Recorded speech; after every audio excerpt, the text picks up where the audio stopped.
When people talk about the intelligence community, they usually picture a single machine quietly watching the world, collecting facts, reaching conclusions, and issuing warnings.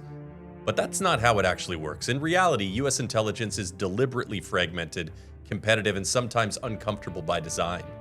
Different agencies look at the same problem through radically different lenses, and they're supposed to disagree. Today, we're using China as the case study to explain why there is no single China problem, how those competing perspectives get fused into assessments like the annual threat assessment, and why intelligence can be technically right and still fail to warn in time. This isn't about secrets, it's about knowing how warning really works when the system is designed not to agree. Welcome to Threat and Theory, where intelligence meets insight, hosted by a veteran of the US intelligence community. We cut past the headlines to show you the world as it actually unfolds. A place where threats are examined before they're obvious, and theory is used to understand what pressure, power, and intent are really doing beneath the surface.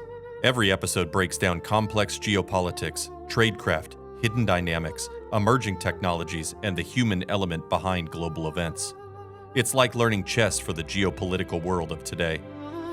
Discover how intelligence actually shapes the world, not through secrets, but through clarity. You're listening to Threat and Theory.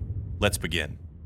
So, Howard, when people talk about the intelligence community, they're basically talking about the CIA, the NSA, and the FBI. Am I right? Right, wrong. Okay. No, that's a very small part of the intelligence community, an important part, don't get me wrong. But the intelligence community actually consists of 18 separate agencies. Oh, wow. The CIA, the NSA, the FBI are three of those agencies. NSA is another one. In fact, the intelligence community is confederated for a very good reason, and it goes back to intelligence supporting operations and decision making. And so, because each of the military services each have their separate missions, they each have their separate intelligence agencies. Agencies such as DHS or Treasury Department similarly have their separate intelligence agencies. Okay. All right. And what does the DNI stand for? Director of National Intelligence. And is this something, it was created after 9/11, is that correct? That's correct. And interesting thing about DNI, you would think that it controls intelligence, couldn't be further from the case. Okay. Yeah. So DNI does not equal command or control. No, it's coordination, very Yep. much so. In Washington, D.C., budgetary power equals everything. And DNI does not have budgetary power. Okay.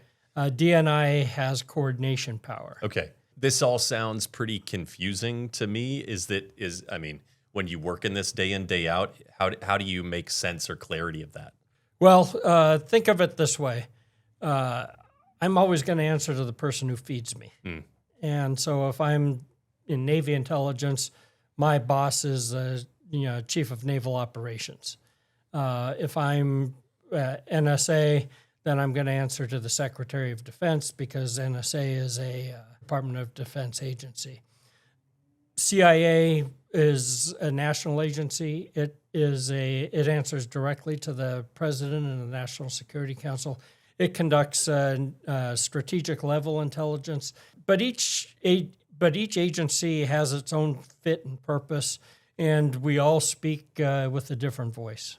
So is there a world where it makes sense to centralize all of this communication, or is it fragmented by design, and that's a good thing? I would argue that it's fragmented by design, and that's definitely a good thing. The last thing I would want and trust, frankly, is all of the intelligence agencies speaking with the same voice. That's when we get into trouble, and I would use the weapons of mass destruction scenario in 2003 when going into Iraq as a cautionary example, where everybody except for state INR truthfully thought that Iraq had weapons of mass destruction. And it was groupthink. It's good to have dissension. It's good to have different voices. It's good to have different thoughts. And the more we're disagreeing and quibbling and have different ideas, the different perspectives that we come from, the better, frankly, it serves the decision makers. Okay. So jumping into China as a case study, is there a China problem? No, there's not a single China problem. There's several China problems, and it depends which agency you're looking at from. For instance, if you're in CIA, they're looking at it from the strategic level, and they're looking at the national level policymakers for China. Other agencies will look at it differently. And so what does the CIA focus on when it comes to China? Again, it's the strategic level policymakers and it's kind of the big picture. And how is that different from what the NSA does? So the NSA is an interesting intelligence agency in that they're more capabilities based. They're signals intelligence, and by signals intelligence, it's divided between communications intelligence and electronics intelligence. And electronics intelligence mostly involves radars and things like that. And of course, communications intelligence is spoken voice or email, that type of thing. And that's very tightly guarded, so I can't really talk too much about what we collect there. Gotcha. And what does the DIA do? DIA is Defense Intelligence Agency. Now, DIA does not cover all of the intelligence for the Department of Defense. It has a very specific role within the Department of Defense. And primarily it's for weapons acquisition, and it does have some other roles. For instance, it includes the defense attachés and so on. But within DIA, one of its primary purposes, for instance, is long-range weapons acquisition. So as we start to build weapons, we are also looking at downstream, what does the opponent have? Or what is it developing, or what are our potential adversaries developing in long-range technology? So DIA is doing that. They also look at order of battle for militaries and keep that. So it's big picture type of stuff and long-range type of stuff within the military. And how do you just call them up and ask them like what they're working on these days? Is that how you get that info? A lot of times, it's based on hey, what do you need, and then you know where you go for it. And that's how the intelligence community functions. You have a need, and then you go. It's kind of, we have an information request, and so you know who to go to. Yeah, and so you spend a lot of time in the DIA, if I'm understanding correctly. You deal with them quite a bit, but you're dealing with other agencies as well. I dealt with the Air Force quite a bit because there's quite a bit of cross-functional interest between the Navy and the Air Force. So you bring up the Air Force. What other services are involved in that? Of course, we have the Army, Marine Corps, all the services, Navy, even Coast Guard have intelligence services, Space Force. For the Army, it's ground. Marine Corps, it's really the amphibious problems that coastal defense and so on.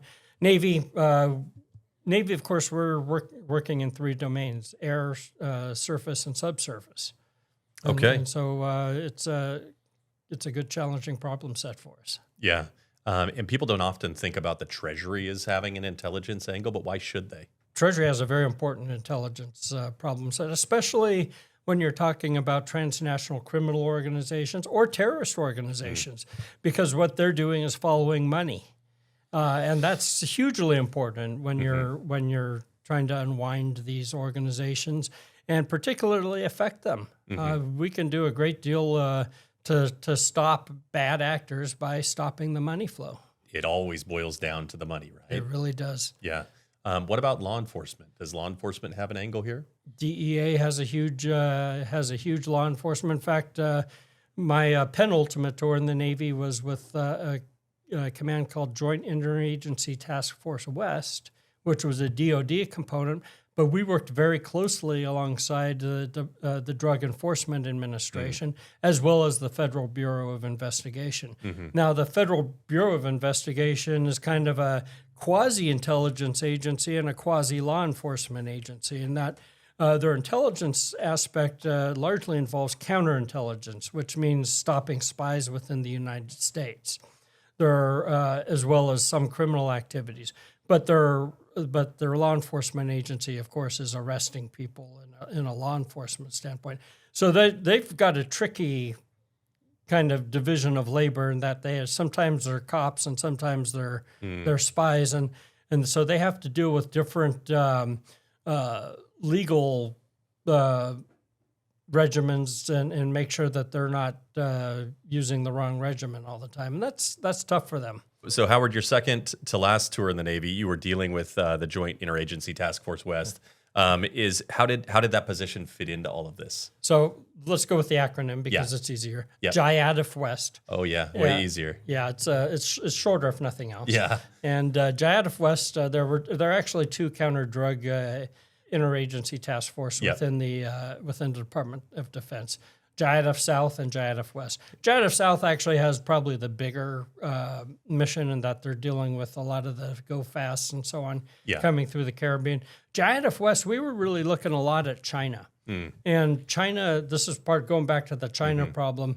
There are so many different parts of the China problem. Again, CIA was looking at the big picture. The Navy was looking at the China problem from the Chinese Navy. The Army's looking at the Chinese Army and so on. Army intelligence is looking at the Chinese Army.